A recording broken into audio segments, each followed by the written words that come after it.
Hello everybody and welcome to the American Dynasty YouTube channel. I'm happy that everyone is here tuning back in. There's so much that we do need to discuss within today's video because we did have many Americans participate in the Champions League. So we are going to be talking about many Champions League matches, and we're also going to lastly talk about one league match, which does consist of Gianluca Busio. And again, as for the Champions League, we are going to be talking about Timothy Weah, Weah Aaronson, Sergio Busio, Tyler Adams, and many other great Americans. But let's first start with Timothy Weah, because Timothy Weah did play against Salzburg, and we're going to be talking about Weah Aaronson later in this video because it was a Weah Aaronson versus Timothy Weah type of game. So Timothy Weah did participate in this match, and not only did he participate, but he has actually debuted for the first time in the Champions League for this season, and he has also started for Lille. And that is a huge deal because we don't necessarily see Timothy Weah start all the time for his own club. So this was a huge moment for Timothy Weah, and this, let me tell you guys, this was a very difficult game. Like, yes, Salzburg has won 2-1 against Lille, but Lille still showed some enthusiasm to actually win in this game, and Timothy Weah was part of that. Weah has been impressing over the past 3 games, and in this game against Salzburg, he continues to impress. Why? It is because he is one of the players that look the most effective every time Lille enters the final third area. Now, in this game, they have executed a 4-4-2 formation. Timothy Weah was a right winger, and so his role was to make runs into the final third. We're going to be looking at videos in order for us to understand just what exactly Timothy Weah had to do. He received the ball very wide and then looked for any other options outside or inside the box. And as you can see here, we can also see that Weah was the main source, right? The main outlet for Lille to progress in their attack. Lille aerial duel, which he did win. So overall, the final rating for Timothy Weah is going to be a 7 out of 10. Now let's move on to what happened on the other side, which is on Salzburg, because at Salzburg, they had a player named Weah Aaronson. And so this is going to be a Weah Aaronson versus Lille match. Now, this is a player that I would say was the most involved, not only in Salzburg game, but in this match in general, because let me tell you guys, this guy is one hell of a player. This guy is very special, not because of what he does on the ball. Yes, it is special, but what he provides off the ball. His off the ball movement is 100% because he knows how and when to make himself available for the other players, right? We look at this video here.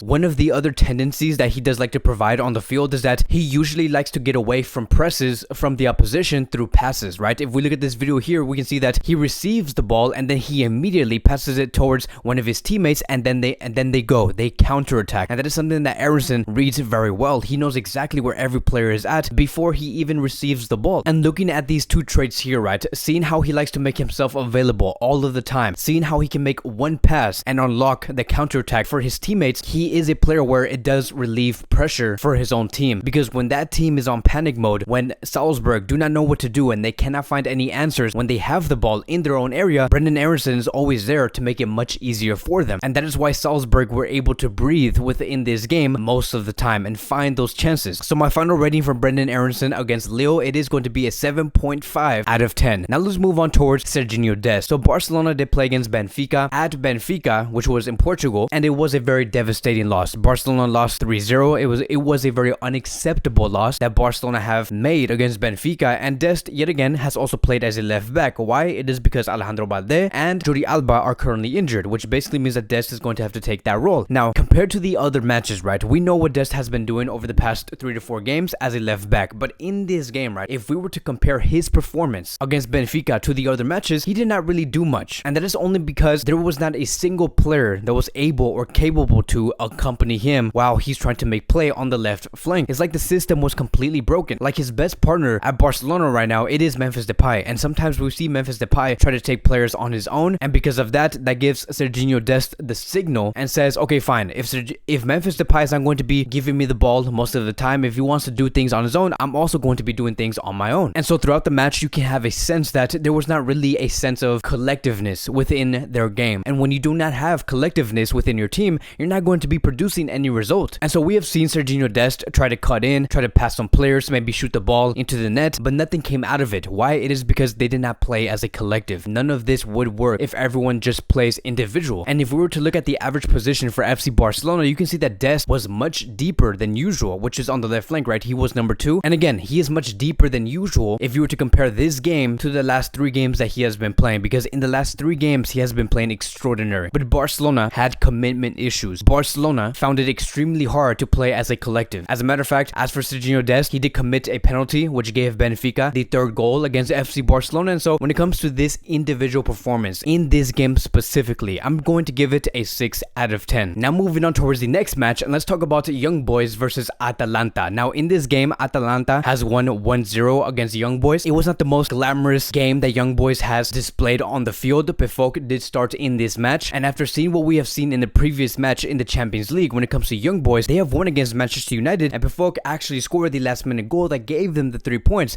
and so they had humongous momentum. But in this game against Atalanta specifically, again, PFOC did drop a level, and that is only because the Young Boys did not play as a collective like they did against Manchester United. Now, was PFOC not clinical enough? Did he misplay some passes? No, it is because Young Boys really did not play as a team. If we were to look at the final stats between Atalanta and Young Boys, Atalanta were completely dominating Young Boys in every aspect of the game. And when you do not have the ball, when you do not have the possession, you're not going to be able to do much. And that is why we did see PFOC's performance on the field not really be effective. Because if we were to compare the game between Young Boys and Atalanta and the game between Young Boys and Manchester United, Young Boys had almost the exact same amount of possession with United, and that is why we saw what we did see. They had chances, but in this game, PFOC ended up with 0 shots. His role basically was to be a ball holder, and he could not give much more. So the final rating is going to be a 5 out of 10. Now let's move on towards Juventus versus Chelsea. Mckennie has played in this match. Juventus did win 1-0 against Chelsea, and one of the main roles that Mckennie had to play with in this game was to basically defend. If we were to look at the amount of possession that Chelsea had between the 76th minute all the way until the game has ended, Chelsea received 73% possession between the minute of 76 and minute 90. And one of the main reasons on why Chelsea had that amount of possession in those last 15 to 20 minutes, it is because Chelsea were looking for that tie. Mckennie had so many defensive responsibilities by the time he entered the pitch, because he did enter the pitch on the 76th minute. And by that time, the only thing that he had to do and was forced to do was mark very well and win all aerial duels, which is something that he has done very well in those 11 to 12 minutes that he has played. So the final rating is going to be a 6.5 out of 10. Now moving on to Gianluca Busio. Now this is where things get very exciting, because I am a big fan of Busio. Busio is a player that the only thing that he has been doing in his time at Venezia is impressing his fans, is impressing the United States national team. Now Busio did play against Torino, and Venezia did tie against Torino 1-1. And again, just like in his previous performances, Busio has had another strong performance. I'm telling you guys, like if you guys were to look at Busio and how he has been playing in the Italian league, the way that he does play really does suit the league well. And let me divide this into different parts, right? We're going to be talking about him switching plays, disrupting the momentum and the physical battle. When it comes to the switching of play, Busio is 100% on that. He is completely aware on when he should be switching play. When it comes to disrupting the momentum of the counterattack or any type of attack that the opposition is doing. And specifically for Torino, his performance on that is a 80% out of 100. He is improving in his physical aspect of the game. And speaking about the physical aspect of the game, when it came to the 1v1s, right, the physical battles that Busio had to do on the field, he also gave out a 80% out of 100. And let me tell you guys, when it comes to Busio being very physical and being in physical battles with other players, and especially in the Italian league, he used to be a player that used to be afraid of being in physical battles. He used to be a player that did not want to commit any type of tackle because he was simply just too fragile. He was too weak. And the fact that we saw him do this against Torino and try to take the ball away on a 1v1, he is improving his game. And that is so exciting to see, because if he continues to develop in this way, if he adds this type of characteristic within his game, he is going to be one hell of a midfielder. So again, if he's improving his game, Busio will be a very important player, not only for Venezia, but for the United States men's national team. But here's the thing, right? When it comes to his final passes, like when we talk about those killer passes that we saw Busio do at the MLS, I would give it a 60 out of 100, right? He's giving out 60% of his capacity